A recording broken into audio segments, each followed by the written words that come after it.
So hello everyone, आपका स्वागत है मेरे यूट्यूब चैनल पे। और ये यूट्यूब चैनल मैंने क्यों स्टार्ट किया है, इसमें मैं आपको क्या सिखाऊंगा, अभी आप 2-3 मिनट इंट्रो सुन लीजिए, आपको पता चल जाएगा। ठीक है, तो बेसिकली मैं इसमें आपको ब्लैक बुक के कुछ सेलेक्टेड क्वेश्चंस करवाऊंगा। ब्लैक बुक यानी कि advance problems in mathematics bye Vikas Gupta and Pankaj Joshi sir. ठीक है, काफ़ी फेमस बुक है ये। तो एक्चुअली इस बुक के सॉल्यूशंस तो हैं मार्केट में, दैट्स करेक्ट, पर मैं इसमें स्पेशल क्या करवा रहा हूँ, अलग क्या करवा रहा हूँ। तो आपने वो सुना है कि आईआईटीएंस पेन उठाते हैं सॉल्यूशन लिखने के लिए, उस क्वेश्चन को सॉल्व करने के लिए।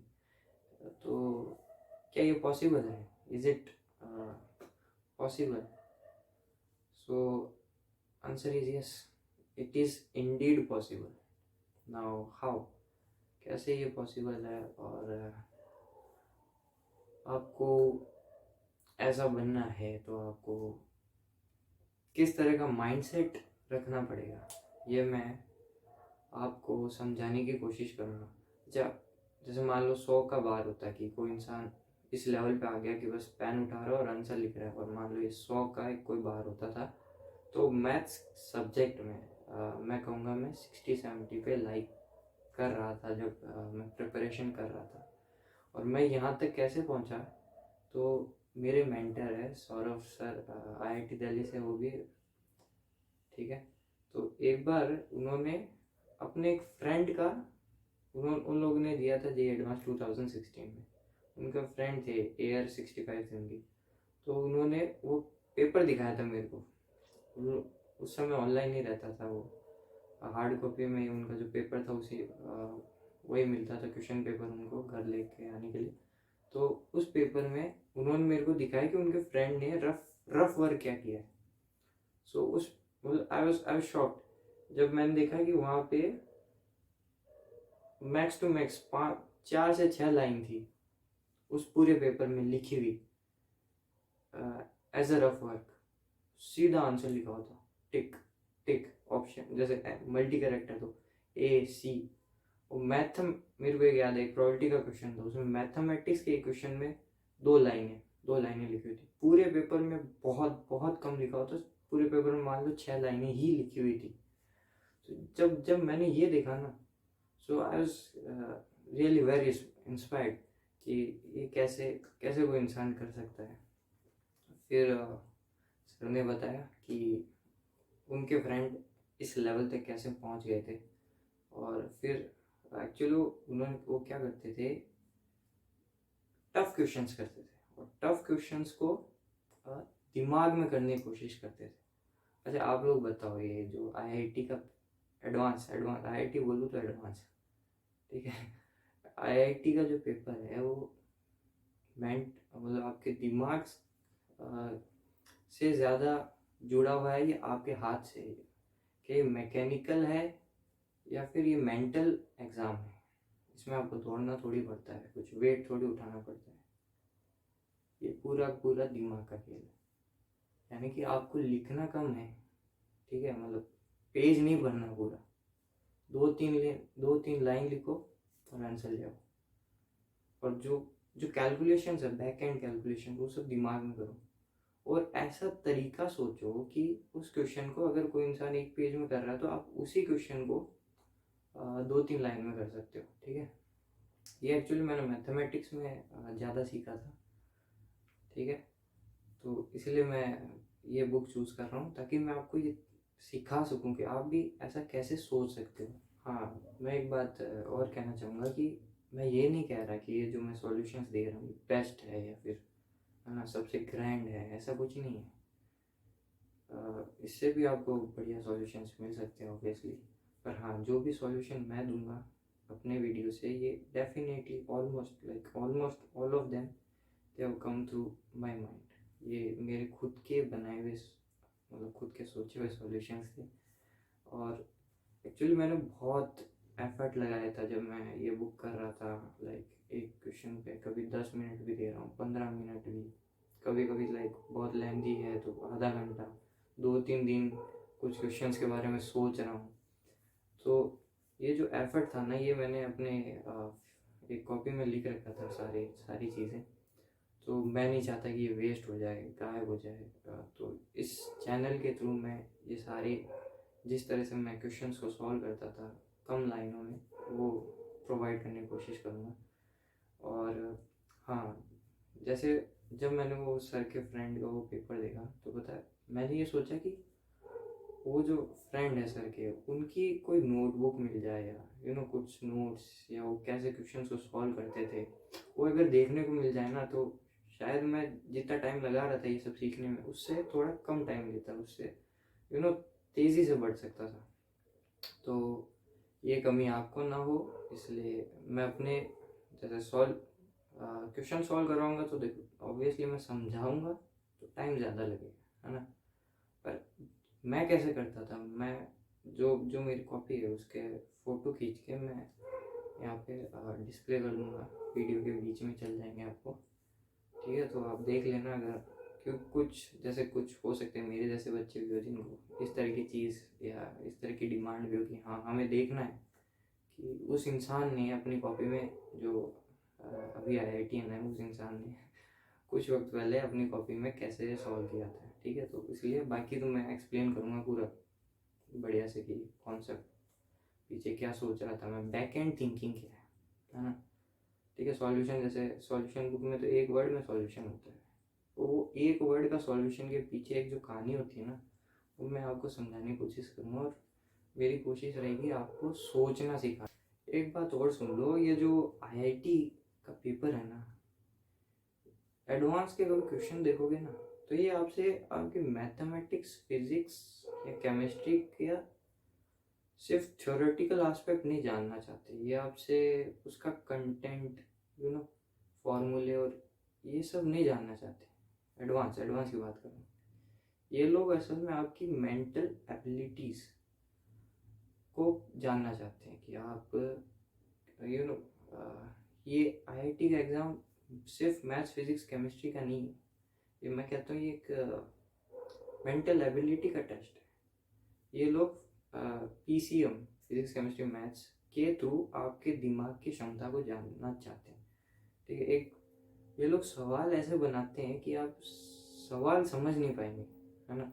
और अगर सवाल समझ गए तो सॉल्यूशन बहुत, अगर आपने कभी एडवांस के सॉल्यूशन पढ़े हो तो बहुत बहुत इजीली लगता है, हाँ यार ये तो मैं कर ही लेता था, और सवाल समझ में नहीं आया।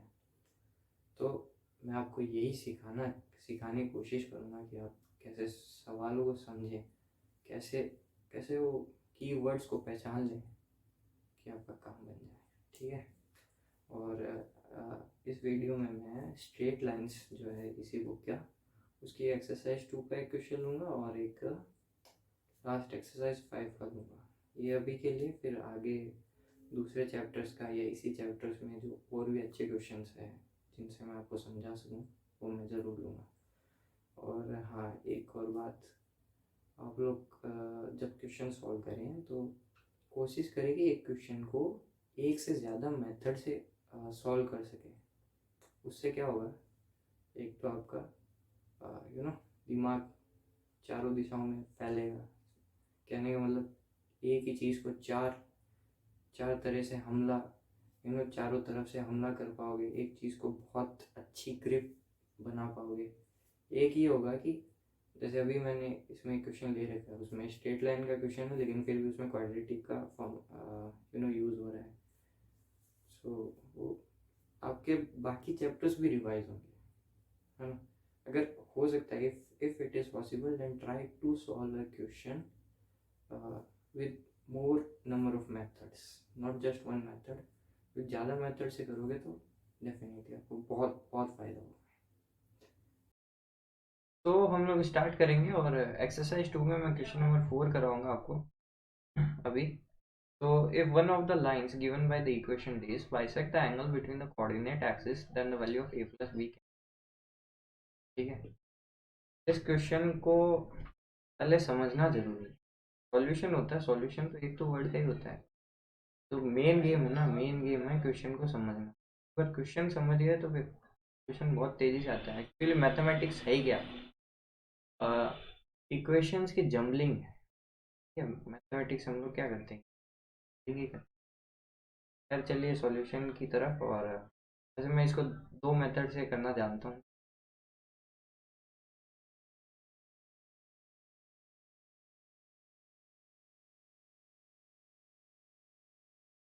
मेथड तो अपनी इक्वेशन थी square plus y d y square 0। हमसे ये लोग पूछ रहे थे ए प्लस वैल्यू क्या हो, और इन्होंने बस ये दिया। हाँ, एक और कंडीशन दे रखी है कि this equation this curve bisects coordinate axis।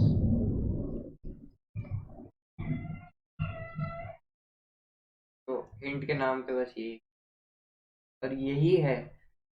अगर आप इसको पकड़ लेंगे तो सवाल काफ़ी आसानी से।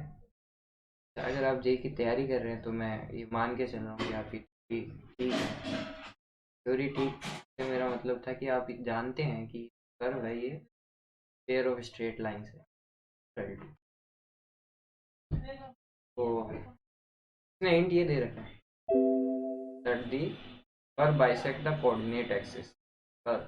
तो एक्चुअली ये क्या है, पेयर ऑफ स्ट्रेट लाइन यानी कि दो लाइन का कॉम्बिनेशन। तो ये कह रहा है curve bisect the coordinate axis का मतलब क्या हुआ, कोऑर्डिनेट एक्सिस। अच्छा, कोऑर्डिनेट एक्सिस को बाइसेक्ट करने का मतलब क्या है, तो वो भी एक स्ट्रेट लाइन के द्वारा। ठीक है, उसका अर्थ मतलब क्या है, तो यही है कि या तो वो लाइन ऐसी होगी या फिर वो line y equals to x या फिर y इक्वल्स टू। अगर किसी ने ये समझ लिया क्वेश्चन खत्म। ठीक है, हमें एक्चुअली इन्होंने एक L2 मान लो L2 दी हुई है, L1 निकाल। अच्छा, निकालनी नहीं है एक्चुअली, a प्लस बी चाहिए हमें। आगे बढ़ते हैं। पेयर ऑफ स्ट्रेट लाइन जो होती है वो कैसे होती है कि L1 into is equal to 0। हमारी इक्वेशन समझाने में टाइम लगा रहा हूँ, बाकी कुछ भी नहीं है। तो हमारी इक्वेशन अगर ये है और हमें एक, या तो हमें पता है कि या तो वो लाइन होगी y इक्वल्स टू या फिर वो लाइन होगी y equal.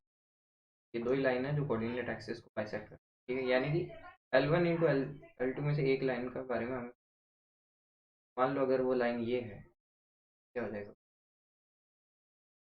Into some another line such that it becomes equal to, चलो इसको वन कह देते हैं, बिकम्स इक्वल टू इक्वेशन। ठीक है,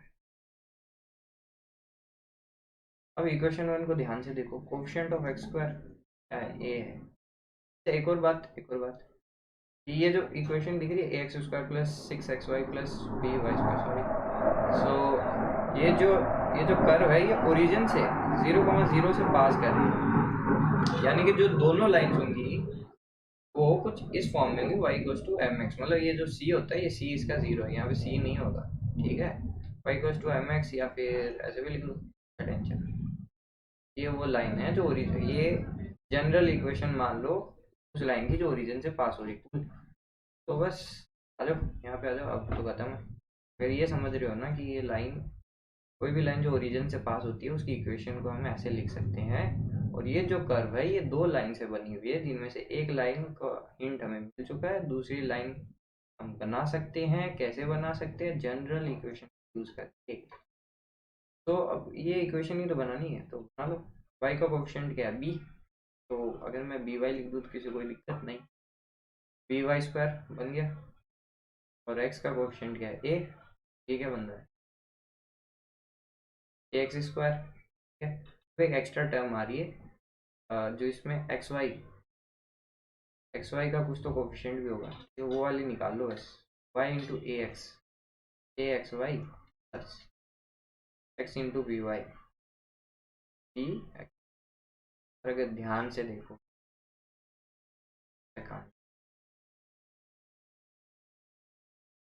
ठीक है, यहाँ पे देखो कोफिशिएंट ऑफ एक्स वाई 6, यहाँ पे देखो coefficient of x y a plus b. इसका मतलब क्या हो, ए प्लस बी। हालांकि मैंने टाइम ज़्यादा लिया ताकि मैं आपको कॉन्सेप्ट समझा सकूँ, इस तरह से सोच रहा था। बाकी ये बस ये लाइन लिखनी थी। अगर आप सॉल्यूशन मतलब आप अगर सॉल्यूशन अपनी आंसर शीट में लिख रहे थे, ये लाइन लिखनी अब और में है ये एक्चुअली, या तो ये लाइन होती थी या फिर ये लाइन। अगर ये लाइन है तो फिर हम क्या करेंगे, ये लाइन है तो मैं कुछ कुछ तो ऐसा टर्म लिखनी है कि हमें वापस इक्वेशन 1 मिल जाए, ठीक है। तो y का कोफिशिएंट b, बी वाई लिख दे तो क्या दिक्कत है, y आ गया। x का कोफिशिएंट क्या है, ए एक्स स्क्वायर, पर यहाँ पे माइनस x है तो माइनस x से मल्टीप्लाई कर दो भाई, चल दो है तो क्या हो जाएगा, ये इक्वेशन मिल जाएगी। पर एक्स वाई वाली टर्म देखो बस, minus x to b y, अच्छा एक्स माइनस ए एक्स, दिख रहा है, फिर से दिख रहा है। तो यहाँ छोड़ दो, -1 यहाँ रख दो, a प्लस बी। तुम्हें पता है ये जो टर्म एक्स वाई को हटा दो यहाँ से, तो तुम्हें क्या दिख रहा है, 6 -1 into a plus b equals to 6, यानी कि यहाँ से हमें मिल रहा है a plus b equals to -6। खत्म, ये दो ही आंसर्स है जो कि मैप करेंगे आपके ऑप्शन नंबर ए और सी को, ऑप्शन ए कॉमा सी, ठीक है। मैंने कहा था मैं आपको इसका एक और मेथड सिखा देता हूँ, वो भी बता देता हूँ, मेथड नंबर वो भी देख लो। एक्चुअली क्या है ना, एक प्रॉब्लम को आप जब दो मेथड से सोचोगे तो आपको बहुत बहुत बेनिफिट होने वाला। एक तो ये कि आपका जैसे ये स्ट्रेट लाइन का क्वेश्चन, अभी जो मेथड 2 है मैं उसको क्वाड्रेटिक से सॉल्व करूंगा, आपकी क्वाड्रेटिक रिवाइज हो रही है। इसके अलावा दिमाग एक ही प्रॉब्लम को अलग अलग तरीके से सोचना सीखेगा, ये चीज़ मेन। इसलिए मैं सजेस्ट करता हूँ कि जब भी आप अच्छी प्रॉब्लम्स हो ना, जैसे ब्लैक बुक की प्रॉब्लम्स है, एच सी वी की है, जो भी अच्छी अच्छी किताबें जहाँ से अच्छी अच्छी प्रॉब्लम्स है, इनका लेवल है, या फिर एडवांस की जो प्रॉब्लम्स है, उनको 2-3 मेथड से सॉल्व करने की ट्राई करा करो, आप बहुत बहुत बेनिफिट हो, ठीक है। तो वाई टू बता देता हूँ। तो वो अपनी इक्वेशन थी वही, a x square 6xy plus b y square 86। ऐसा करो कि एक्स स्क्वायर से डिवाइड कर देते, क्या, five by x 6/x plus, ठीक है, तो कोई भी एक लाइन जो ओरिजिन से पास होती है, पास होने वाली हर एक रेखा का जो जनरल इक्वेशन है वो है y का मतलब y/x के बराबर, ठीक है। तो लेट लेट y क्वाड्रेटिक बनाना चाह रहा हूँ, क्वाड्रेटिक है बस वैल्यू असाइन कर रहा हूँ b m square plus 6m plus a it is equal to 0। अच्छा क्वाड्रेटिक इक्वेशन है तो सॉल्यूशन कितने होंगे, दो, ठीक है भाई, ठीक है भाई, एक m1 हो जाएगा, एक m2 हो जाएगा, ठीक है, दो सॉल्यूशन हमें तो a प्लस बी से, ठीक है, दो सॉल्यूशन होंगे इसके। दो सॉल्यूशन क्या होंगे, जैसे दो लाइन जो कर्व है, दो लाइन को रिप्रेजेंट करें, तो एक लाइन का m1 और दूसरी लाइन का m2 जो स्लोप है वो इसके सॉल्यूशंस है,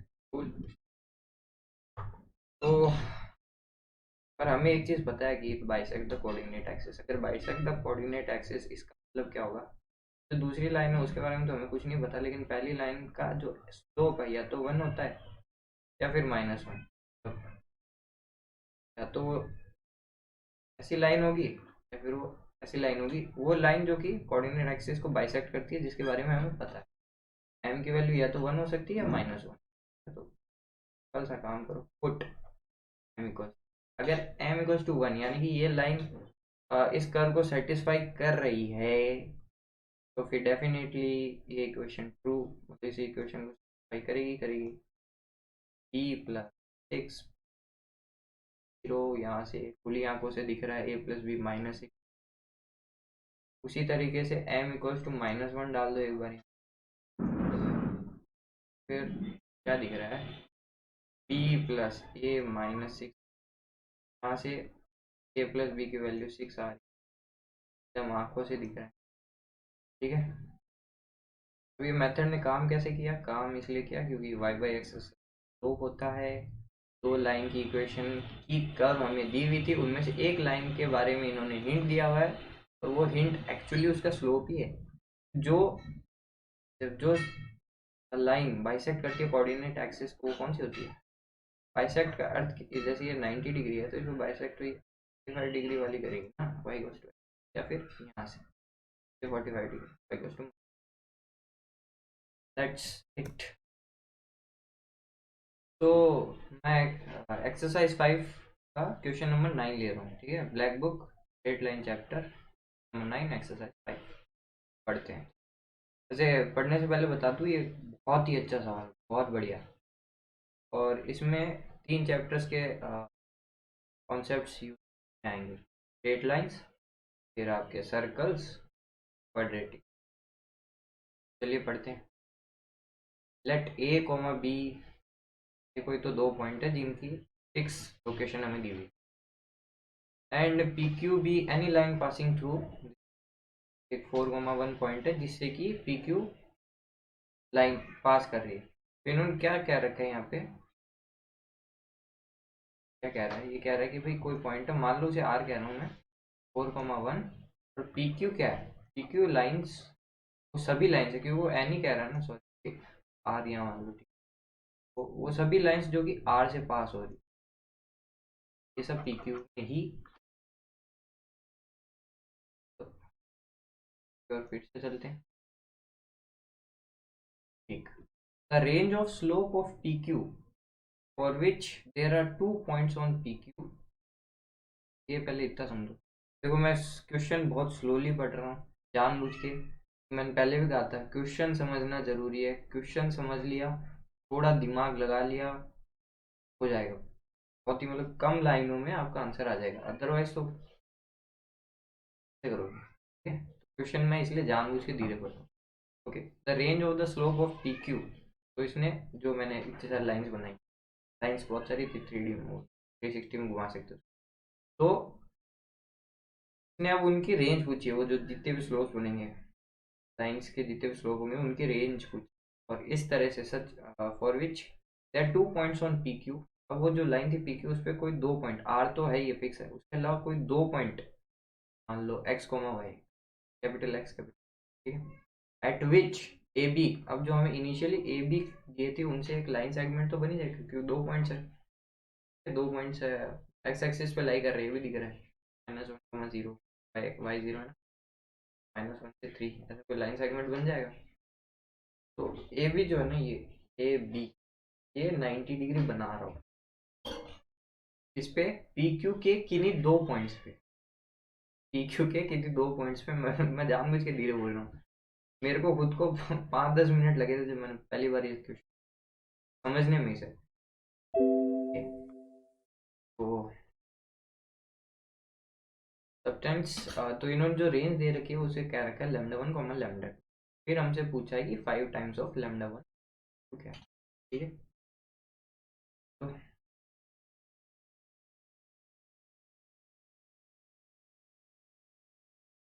तो आपको ये तो समझा दी कि आर एक फिक्स पॉइंट है,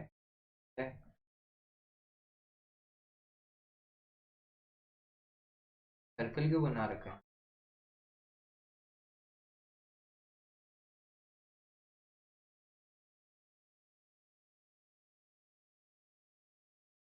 तो इसने कहा कि ए कोमा बी कोई तो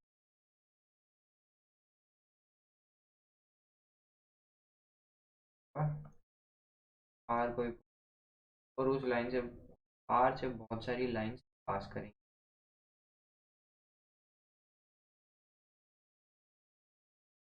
अब उस आर मतलब ये जो लाइन पी क्यू है, लाइन पी क्यू पे कोई तो दो पॉइंट्स, तो दो,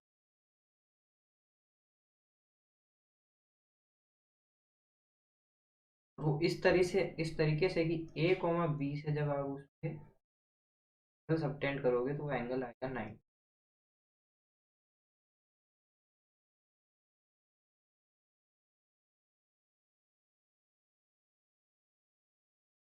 चलिए यही सबसे बड़ा हिंट था, सबसे बड़ा हिंट ही था उसके।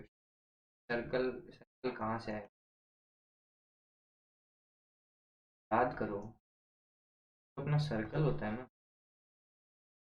सर्कल, सर्कल के डायामीटर पे, डायमीटर के अपोजिट पॉइंट्स है। और अगर उन पॉइंट से हम सर्कल के किसी भी पॉइंट को टच करें तो एंगल 90 डिग्री बनता है। यही था मेन। ये पकड़ लिया तो बात खत्म हो गया। ये दो पॉइंट हैं, 90 डिग्री, 90 डिग्री का एंगल सब, ठीक है। उनका पी क्यू लाइन आ रही है, जो कि आर एक फिक्स पॉइंट,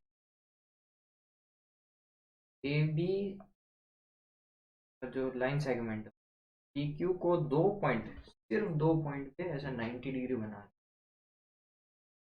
सिर्फ दो पे क्यों ऐसा, वाई दिस इज हैपनिंग, कब होता है? मान लो सर्कल को कोई भी लाइन इंटरसेक्ट करके जाएगी, तो वो कैसे कर सकते? दो तरीके हैं। तो वो सर्कल को टच करके जाएगी एक पॉइंट, या फिर वो सर्कल को, जब भी वो सर्कल से ऐसे जाएगी तो दो पॉइंट पे सर्कल को इंटरसेक्ट करेगी, ठीक है। दो पॉइंट इंटरसेक्ट करेगी, अच्छा तो मैं ये कहना चाहता हूँ, हाँ, तो ये मान लो आपका पी था, आर था, तो ये देखो, ये डिग्री बनाए, यही यही मेन कॉन्सेप्ट, ये समझिए। ये तो कॉन्सेप्ट नंबर वन है। एक और कॉन्सेप्ट है, ये तो दूसरा जो कॉन्सेप्ट है ना, ये तो हम ये तो समझ गए कि हाँ, डायमीटर के lines होंगे, इसके अलावा यहाँ फिक्स पॉइंट आ रहे हैं, ठीक है। तो हम ये भी यहाँ तक समझ, वैसे काट ऐसी लाइनें जो इसको सेट कर रही है और आर से पास होनी जरूरी है। ऐसी अब ये देखना, ये जो लाइन है ये हमारी पी नहीं है, क्यों नहीं है? आर से तो पास हो रही है, लेकिन सर्कल को इंटर,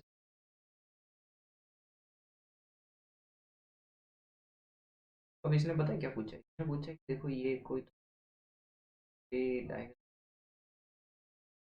ऐसी कोई लाइन होगी, ऐसी कोई लाइन, ये भी एक लाइन होगी, ये भी एक लाइन होगी, ये भी एक लाइन होगी, क्या होना है? ये एक पॉइंट जाना बस। हाँ, तो ये यहाँ पे इंटरसेक्ट, आर से आर को इंटरसेक्ट, तो इन लाइंस का जो स्लोप्स होंगे, स्लोप्स कह देते हैं, इन सब का रेंज इन्होंने दे रखा है लैम्डा। यहाँ से यहाँ रेंज दे रखा है, ठीक है। हमसे फिर पूछ लिया कि 5 टाइम्स ऑफ,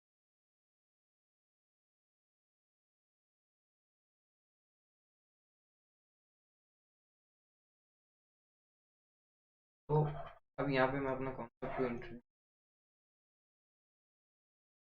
हम कैसे करें, क्योंकि ऐसे तो बहुत सारी एम की वैल्यूज है, हमें कैसे पता चलेगा लैम्डा वन क्या है, लैम्डा टू, ये हमें निकाल, ये निकालने के लिए जरा फिर से दिमाग है,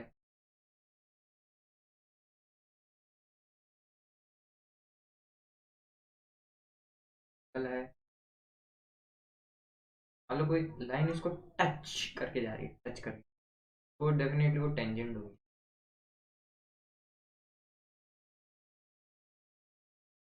पहले ऐसे लाइन जा रही थी दो पॉइंट से, जैसे जैसे वैसे ऊपर उठाओगे तो पक्का ना पक्का एक, पक्के से एक पॉइंट आएगा, फिर टच करके जा रही हुई है पी क्यू। वैसे ही ऐसे मैंने किया है, तो अभी ऐसे नीचे कर लो, वहाँ से भी कोई ना कोई लाइन होगी तो इसको बस टच टच करके जा रही होगी। उसके बाद अगर ऐसे जाओगे तो मतलब ही नहीं है, कंडीशन सेटिस्फाई नहीं, यानी कि इस रीजन में, तो अपना इतना वाला रीजन है ना, ये रीजन में वो लाइन सिलाई करेगी। ग्लोब का आइडिया लग चुका है, लैम्डा 1 है, लैम्डा 2 है, मैं इन दो टेंजेंट्स के स्लोप होंगे, तो यही तो रेंज प्रोवाइड कर रहे हैं, रेंज। ठीक है, ये था कॉन्सेप्ट नंबर। तो जो लैम्डा 1 लैम्डा 2 का आइडिया हमें टेंजेंट वाले कॉन्सेप्ट। अब हो गया सवाल। अब बस, अब कुछ नहीं, अब छोटी मोटी कैलकुलेशन। आई होप यार।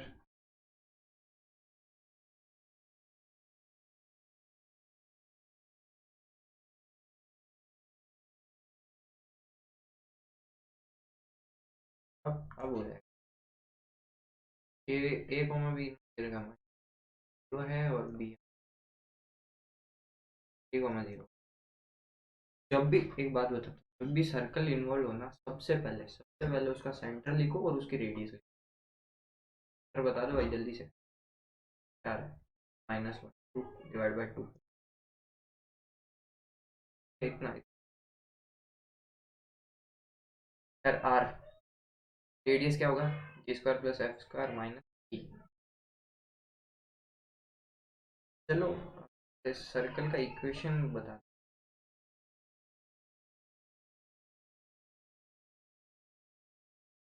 तो हमें पता है कि ये सर्कल जो है, इसके इक्वेशन क्या हो गया? तो डायमेट्रिकली अपोजिट सर्कल का इक्वेशन क्या होगा? इक्वेशन हो जाएगा एक्स। तुम लोग पता है ना कि अगर डायमेट्रिकली अपोजिट,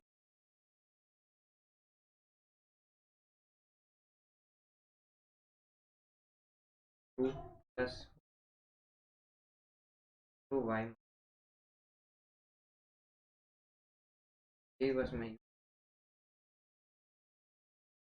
एक्स एक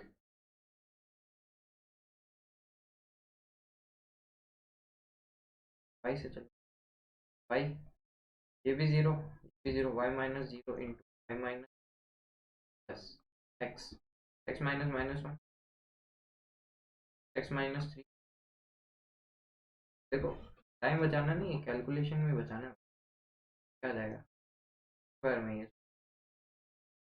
आंखों से देख लो कि इसका एक्स के जो तो क्या है।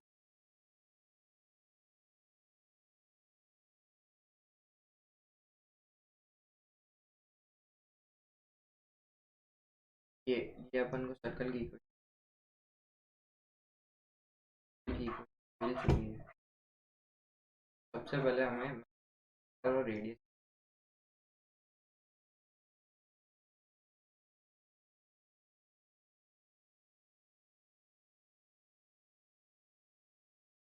Diametrically opposite point x axis पे लाई करते हैं। -1 को मत दिख रहा है, ये दिख रहा है, तो ये होगा 0 0, यानी लाई करते हैं। हाँ 3 यहाँ का पॉइंट है। रेडियस क्या होगा? G square plus square minus सी का स्क्वायर प्लस इसका स्क्वायर माइनस सी। समझ गए ना? देखो, तो मैं कह रहा था कि हम कैसे 2-3 लाइन में आंसर लिखेंगे, यही तो ऐसे सीधा लिखना होगा। मैं खोल के बता दे, स्क्वायर प्लस माइनस, ये लिखा है। रेडियस क्या होती है जनरल, मतलब जेई की तैयारी कर रहा हूँ तो जान, यही अज्यूम कर रहा हूँ, पता।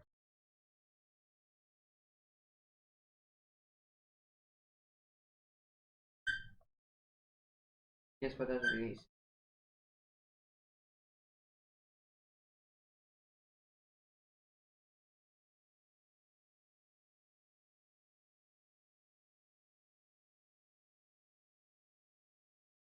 अपना ही सर्कल और ये वाली।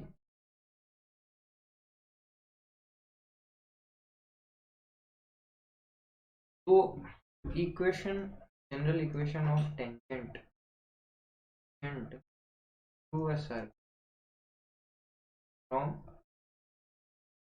External point, given external, given हो y माइनस ये क्या है?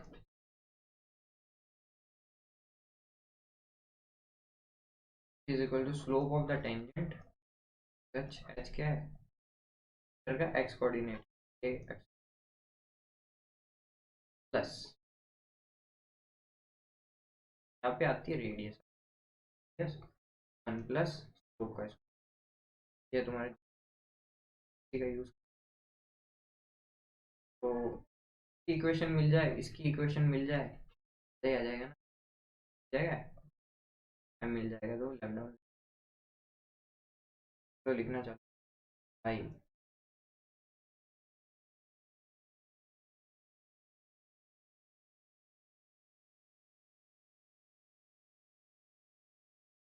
वन प्लस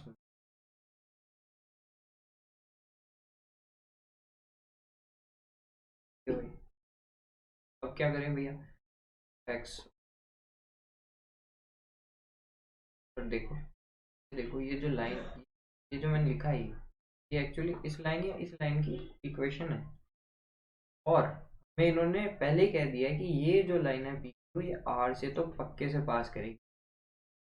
यानी कि अगर मैं यहाँ पे x की वैल्यू 4 और की वैल्यू 1 लिख दूँ तो इक्वेशन सेटिस्फाई होगी, ये टेंजेंट इस पॉइंट से पास करता है।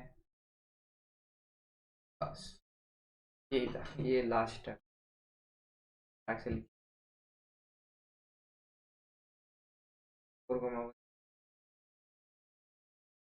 4 यहाँ इक्वल 4 माइनस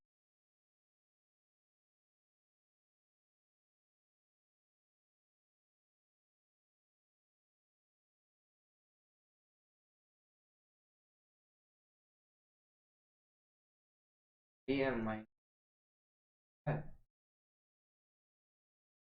2 4 बस किया, पता चल गया ना? ये वाले यहाँ यहाँ पे क्वाड्रेटिक बननी है, हाईएस्ट डिग्री 2 होगी, हाईएस्ट डिग्री। मैं कैसे सॉल्व करता हूँ ये बता दो। दोनों साइड में हाईएस्ट डिग्री 2 होगी, ठीक है, तो हाईएस्ट डिग्री की टर्म्स सोच लो। 9 स्क्वायर आ जाएगा, 4m स्क्वायर आ जाएगा, 9 माइनस से सीधा ही लिखना होता है ना। दूसरी जो हाई 2 डिग्री बाद 1 डिग्री टर्म होगी।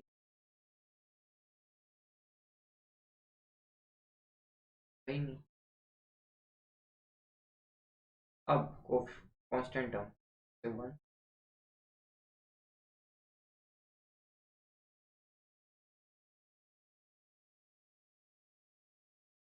साधन क्वाड्रेटिक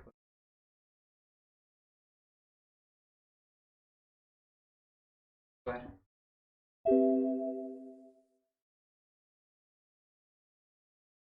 और इंटू ए।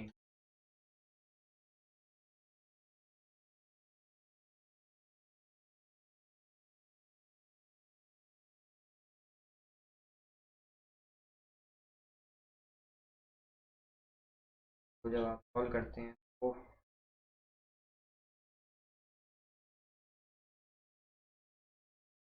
थर्ड भाई पता है उस जा रही है एम की दो वैल्यूज कौन सी? पहली लाइन उसने हमसे पूछा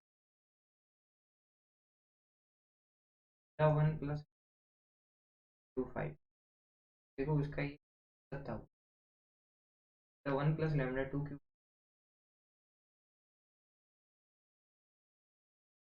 एक बार प्लस के साइन के साथ और एक बार माइनस,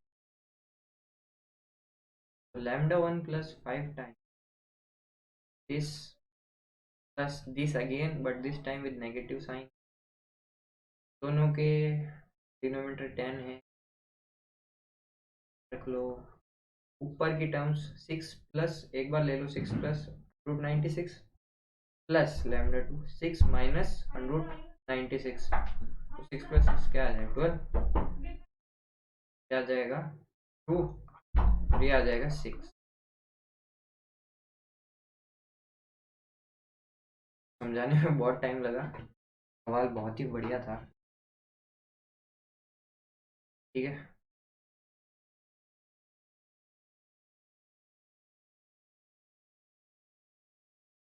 तो आपने देखा मैंने कितना कम लिख रखा है, ये मेरे खुद के ही नोटबुक से है ये जो पिक्चर थी। सो इसमें मैंने कम लिख के आंसर निकाला हुआ है एक्चुअली। इनफैक्ट जो ब्लैक बुक के ज़्यादातर क्वेश्चंस हैं उनको ऐसे ही किया जा सकता है, और मैंने लाइक 70 to 80% क्वेश्चन इतने ही वर्ड्स में, इतने ही लाइन्स में सॉल्व करने की कोशिश की थी अपने टाइम में, ठीक है। पर हाँ, इस चीज़ का एक ड्रॉबैक रहता है, मेरे लिए था एक्चुअली, कि टाइम काफ़ी लगता था। लाइक अगर कोई अच्छा क्वेश्चन है तो 10 मिनट भी लग सकता है, 15 मिनट भी। कोशिश करता था मैं 5 मिनट के अंदर हो जाए। और अगर आप जे की सीरियस प्रिपरेशन कर रहे हो, एडवांस की, तो भाई सजेशन है मेरा कि 5 मिनट के अंदर क्वेश्चंस को करने की कोशिश करो। अगर कुछ ज़्यादा ही टफ लग रहा है तो ठीक है, छोड़ के आगे बढ़ जाओ, अगले दिन ट्राई कर लेना। पर एक बार में ना 5 5 मिनट। और जैसे 11th में हो अभी, इस तरह की चीज़ जो मैं सिखाना चाह रहा हूँ, ये कम लिख के आंसर तक पहुँचना, अगर ये चालू कर रहे हो तो अगर शुरू में 10 मिनट भी लग रहे हैं, 15 मिनट भी, तो इट्स ऑल राइट। 2 3 महीने बाद जब आपको इस तरह से काम करना आ जाएगा ना, इस तरह से सोचना आ जाएगा ना, तो फिर अपने आप टाइम कम लगना चालू हो जाएगा, ठीक है। क्योंकि अच्छा, ये जो है ना, ये चीज़ ये 11th के बच्चे करें तो बहुत अच्छी चीज़ है, 12th के भी कर सकते हैं वैसे। मैं तो ड्रॉपर था, मैंने तो ड्रॉप ईयर में किया था। और जब मैंने ये स्टार्ट किया तो सर कहते थे कि भाई अगर तू ये करेगा तो जेई तू इस साल की जगह अगले साल ही देना, क्योंकि इसमें काफ़ी काफ़ी टाइम लगता है। और हाँ, ये जितना भी मैंने एफर्ट लगाया था ये वर्थ इट था। मेरा मतलब सोचने का दायरा काफ़ी बढ़ गया, चीज़ों को मैं जल्दी समझने लग गया। ये ऐसा मत सोचना ये मैथ्स में करोगे तो मैथ्स में ही फ़ायदा होगा। अगर आपका दिमाग का मेंटल लेवल जो ऊपर उठता है, दिमाग की सोचने की क्षमता ऊपर उठती है, तो आपको हर सब्जेक्ट में आसानी ही होगी, ठीक है।